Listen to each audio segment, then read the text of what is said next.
They were not allowed to dream about what they want to be when they grow up. What do I want to do for fun? It was very much laid out for them.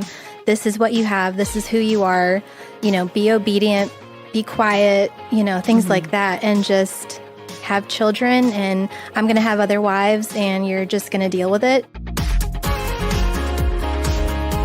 Hi, everyone. Welcome to a bonus edition of Joyce Meyer's Talk It Out podcast. You did not even know this was coming, and it's going to be so good.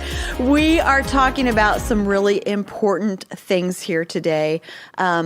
These are things that are happening right under your nose, and it's also something that you can make a difference with. We're talking about life after polygamy, and you may hear that and think, what? Mm-hmm. But I'll tell you, we've seen it firsthand. So I'm Ginger Stocky, along with my friends Aaron Cluley and Jay, and we're here to talk it out with you today. And our friend Rachel Athern is here with us today. Hey, Rachel. Hi. Many of our friends already know you because you joined us before. Rachel is on our list of favorite people, which we have a long list of favorite people because there are so many wonderful ladies around here.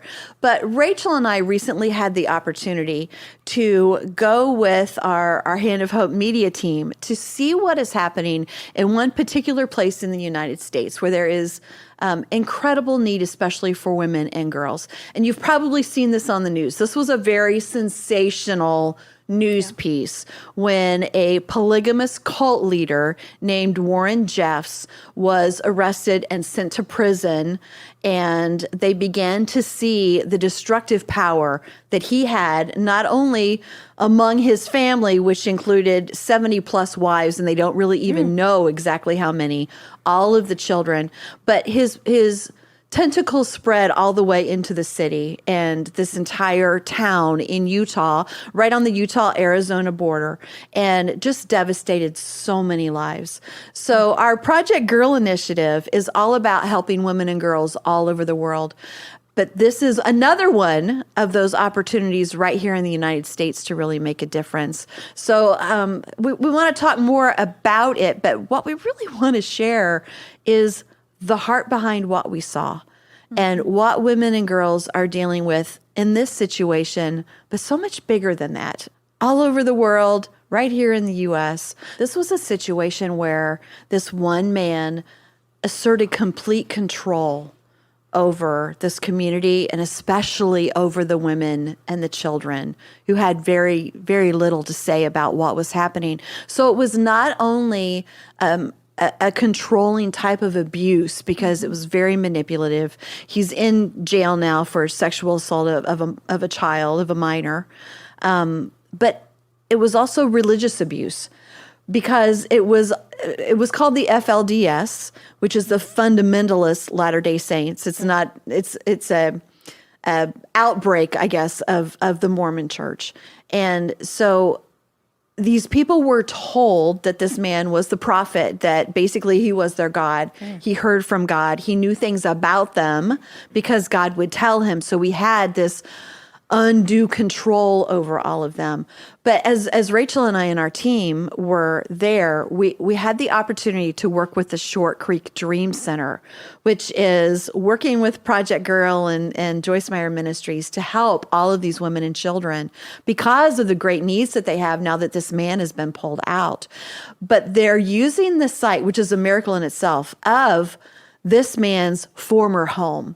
So it's a very, very large home. It has 40-some bedrooms, a bathroom with everyone because he had such a large family. Multiple kitchens. Yeah, exactly. Yeah. And as we were walking around, Rachel, I know you had to feel this way. I just felt like, can this get any more depraved? It was just one step after the next of finding out how bad this situation was. Yeah, it was like peeling back the layers on an onion, kind of. It's just like layer after layer of evil. Walking into secret rooms where there were tunnels and hidden things, cameras everywhere. It sounds like a movie. It does exactly. It just sounds unreal. That's not real Yeah. life. Yeah, Yeah. it just sounds And there unreal. have been a lot of documentaries about it because of that exact thing. Going into a room where he had the ability to read everyone's email, to hear everyone's phone calls, where everything was tapped. Wow. Yeah. So it's just astounding. So you can imagine the hurt and the devastation of many of these people who really had no choice. They were born into this sect, this cult. Do they understand that that's not right and that's not how your life is supposed to live? Or is it normal to them? I don't get that impression until they get to a certain point. I mean, it is how life is for them, especially if they were raised in that situation. Right, yeah. And talking with these women, they would get to a point in their teens where they would be assigned a man. And that would be Yeah. their husband. And one woman said it so beautifully. She said, "How are you supposed to trust and fall in love with the man who is your rapist?" Gosh. Because essentially you're given to this man as a minor, as a child, and that's your life. And then if anything went wrong with anybody, Warren Jeffs had the ability to say, "This is not your husband anymore. I want this to be your husband. You're going to go to this family now." We talked to one young girl named Liddy, 16 years old, and for whatever reason, she was just a strong young woman, and she began telling her mom at about age 12, "I can't do this. This is not what we should be doing." And you have to respect that coming from a 12-year-old, because these women were told to what they called keep sweet, where they weren't ever allowed to share their real feelings, ever show that anything's wrong, ever disagree with anything. They had to keep sweet or they would be punished.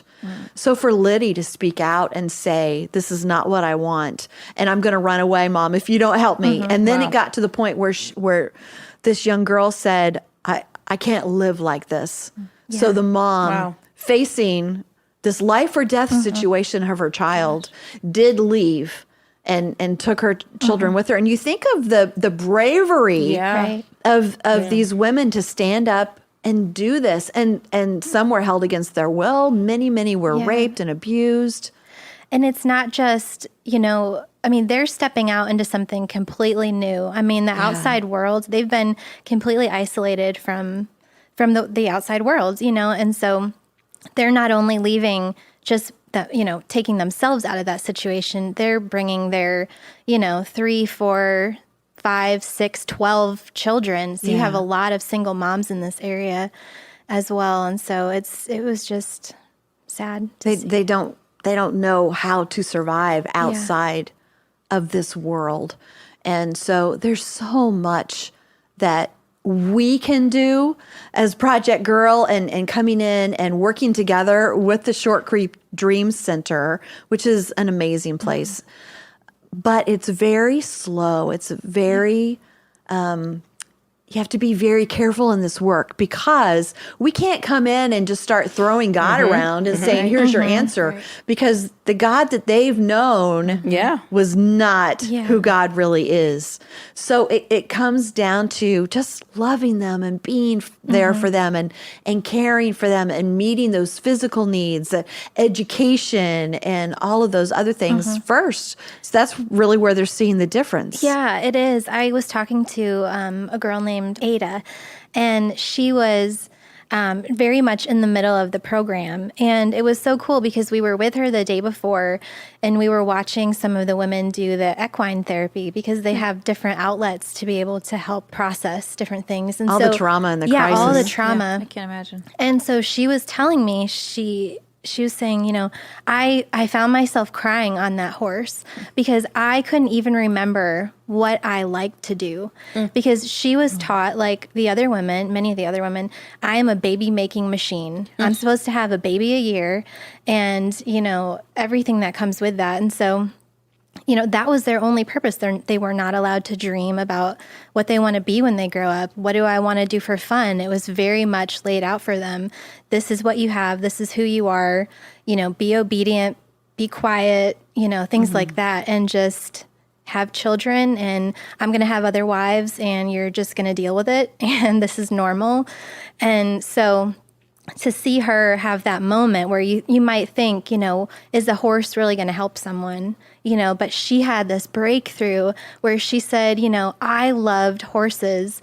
They brought me so much joy as a teenager. I forgot about that. Mm-hmm. And that moment, I remembered that. And so I don't know what else is next for me, but right now I'm just going to focus on this will bring me joy. So I'm going to go back to the horses. Yeah. And so it was really cool. special. Warren Jeffs took all the toys away from this entire town. They took all the children's toys and they got rid of them. It's just a decision he made one day. They were told what to wear. They were told what to eat. And so after all this was over, Brielle is an amazing young woman who actually went to court and got this house and said, we all need so much healing, and began working with the Dream Center to make it a place of healing instead of a place of crisis and abuse.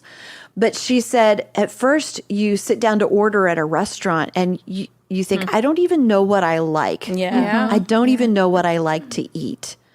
And entire new way of thinking for all of these women and all of these children coming up in this.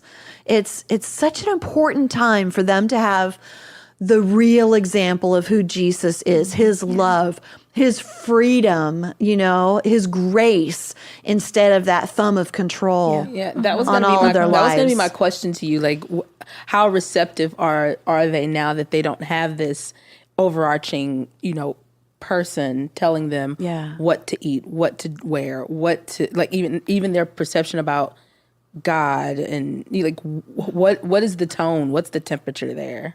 It's a long road for them. Yeah. It's not an easy transition, but what we are seeing is in time, they begin to talk about these people who are helping us now are so different than what we were ever told God was. Oh, wow. So they're seeing it acted out. Exactly. They're seeing the love of God being acted out in Practical, obvious ways. Yeah. Exactly. Right. Instead of just being handed a list of rules to live by. Yeah, I loved what one of the directors said. We're here to redeem the word church, because right now it's such a negative thing. It's a symbol of abuse for a lot of the women.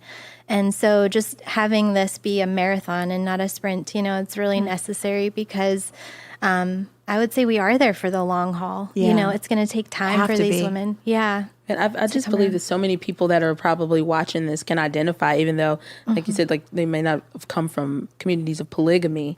But I've said this so many times that so much of my adult life, I've been unlearning what I was learned, what I was learned, what I was taught, like what I've learned over the years. And so many people that have experienced negative experiences in church or in different, family situations where you have to like really unlearn it, and it's a process. So for me, although I have no idea what these women have experienced, I still personally can identify with like what that process could feel like on the level that I'm that takes a lot. It relates to you. Yeah, and I think it's important for us in any situation that we hear about, whether it be nationally, like in the United States, or internationally, is for us to like take a step back and say like, man, like how can I identify with this in different ways? Because that's where empathy grows, where you can say like, man, it's got to be tough, and how can I make a difference? And how can I, partner with something like Project Girl to help these women right here in my country? It's important to do that. So I was talking to one of the women who is so amazing. She's a chaplain there now, but she once was one of those women who was living at the house getting the help because of the horrible situation she'd been in. When she was a child in this cult, her mother died, and their whole family was told, don't cry. You don't show any grief, and we're not going to talk about her again. And she had such trauma in her life going through all of this.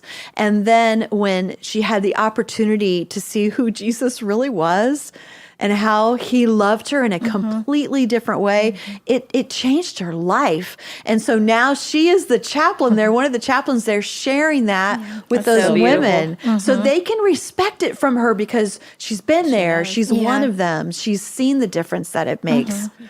We can all make a difference. And as women, we got to stand together because God wants to do so much in their lives, but he wants to do it in our lives too. And that's why he lets us all be part of it together. Yeah. So if everybody would love to be a part of this, if you go to joycemeyer.org/Giving Tuesday, this is the perfect opportunity on Giving Tuesday to make a gift toward Project Girl to help women and girls, not only exactly where we're talking about, but all over the world, and even getting that message to people just like you who need to know how loved and valued you are and the hope and the future that God has for you. This is what we're all about. So be a part of it with us. We would love to hear from you today. Giving Tuesday, it's the perfect day to give and to make a difference for somebody else. Thank you all. We appreciate it. Thank guys you for sharing. So That happy was- to be a part of something that's making such a difference. So. Yeah. Sometimes it's really hard to hear those stories, and sometimes it's easier to just pretend that they don't happen. But we need to know what is happening and also the amazing opportunity we get to be a part of. So thank you for sharing. Yeah. Thanks, Rachel. Thanks for being with us. Yeah, happy to be here. Thank you all for joining us for this bonus episode. We'll see you next time.